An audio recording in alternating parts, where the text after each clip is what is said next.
Right. Before the learned attorney had a meeting with the officials, I also had a meeting with the officials. And at the official level, they also agree that it needs a relook. As far as the court's opinion that other endorsement may not be required, maybe slightly on overboard.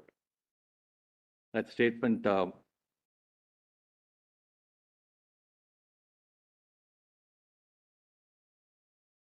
If the existing now Devangan has held the field for a while, right? That has interpreted the provisions of the law. Now, it's always open to the legislature to Parliament, because Devangan is of 2017. It's held the field for 6 years. That's right. It is also always open to Parliament to take away the basis of the judgment. That's open. I mean, and particularly when the government has implemented it. And why should we withdraw or reconsider the judgment at this stage? And if you are thinking that the judgment is not in line with the statutory position, then if you are willing to amend it as and when you want, and change the structure of law. For us to, why should we? No, that you lot know that process. The thought was already set in motion. But the question is today, what should happen to the notifications and all? Have you said in your note that the government has set in motion a change in the law, or to review the entire position of law? Because, this is really, this case doesn't raise a constitutional issue. It raises a pure statutory issue. I understand that. But the question posed to the AG was only how do you look at the notifications, and then the notification to endorse the view taken in the judgment. No, what we were wondering was that the government can, in the Ministry of Road Transport and Highways and even otherwise, can take a note of whether this interpretation, the consequence of that interpretation is correct or otherwise. If you feel that no, Devangan is wrong and therefore it has to be overruled, you can make suitable amendments to the law to put the matter beyond doubt. Yeah, that's a simple amendment to say that, well, if you have a license for this category LMV, you cannot have that license cannot apply with respect to a transport vehicle. A simple amendment will resolve it. But then the advantage of a prospectivity also. Yeah. Or is there another? I know that course of action is certainly open to the government, but that may then also not cause hardship to existing compensation claims which have been submitted. On that, I'm very clear. It should not have. It should not any upsetting. Those people who have made compensation claims on the basis of Devangan's judgment. We are very clear on that. I don't think that issue should be reopened at all. Also, the impact on people. I mean, there may be lakhs of drivers across the country who are today engaged in driving commercial vehicles on the basis of the judgment in Devangan. Now, they will be completely put out of their livelihood, So, therefore, the government therefore, this is not just, Mr. Attorney, this is not just a question of interpreting law. It's also a question of the social impact of the law. And you may have to balance, say, road safety on the one hand with the social purpose of the law. And to what extent would the interpretation in Devangan, that is a matter of policy for the government, to what extent would the interpretation in Devangan in that sense cause a serious, impact on the concerns of the government insofar as maintaining road safety? You're developing infrastructure across the country. Will this cause serious hardships in the, Even the law of insurance. So, I mean, we can't decide issues of social policy in the constitution bench. We have to go strictly by law. But we are just wondering whether it would be really, in that sense, wise to decide the question of law on a judgment which has held the field now for 6 years. Parliament, the government, and then Parliament can also review what is the actual impact of the implementation of this law. 6 years the law has been implemented. Yes. The insurance companies have one angle that, look, we should not be made to pay to take this liability at all. But the government can also take a call on what is the actual impact of the implementation of the law on the ground over the last 6 years.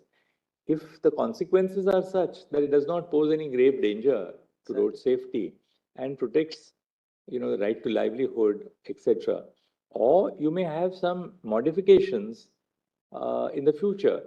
Give some provision that, well, in the next 5 years or something like that, you must bring your licenses in conformity. You have like a sunset clause. So you may have a variety of options open to you, which we as a court don't have open to us. True, you see. true. There's another.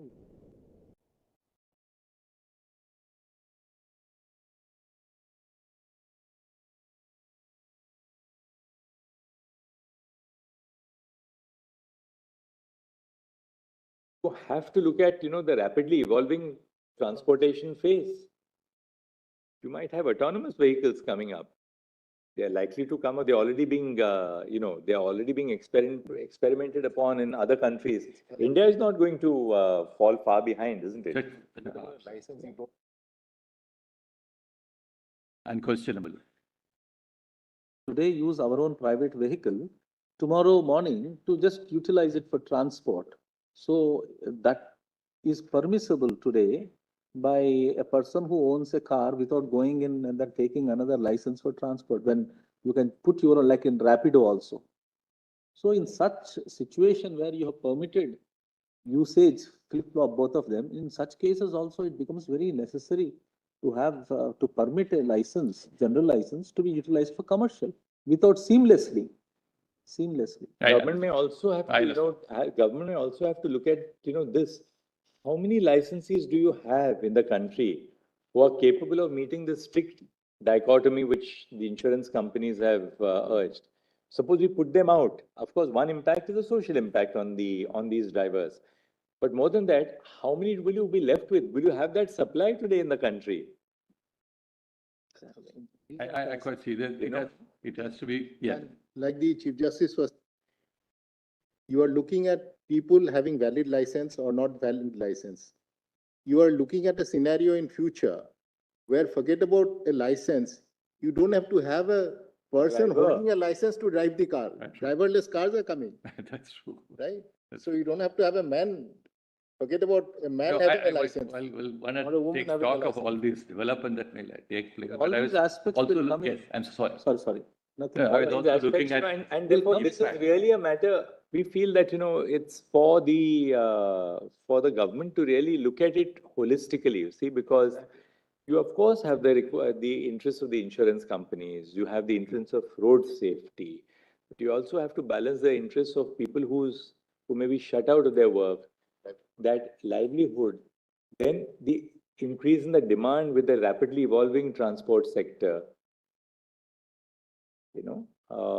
So The strength of the legislature to deliberate upon this issue. Which is you not must available to utilize. us. You must which is not utilize. available to no, us. no, I understand that. That's why my first meeting was, I asked several questions which I didn't have ready answers. I mean, therefore we had to engage more in great depth about all these aspects. of the Yesterday, in matter. fact, many of the lawyers are not here, of course, solicitor was here. Yesterday, when we referred the 124A sedition issue to Constitution Bench, we were also impressed, of course, by both your submissions that, look, legislature is deliberating.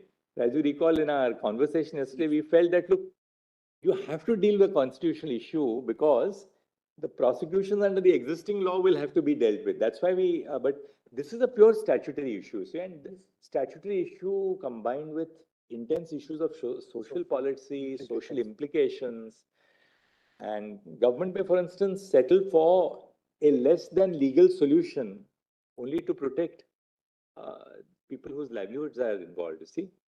Government does that all the time.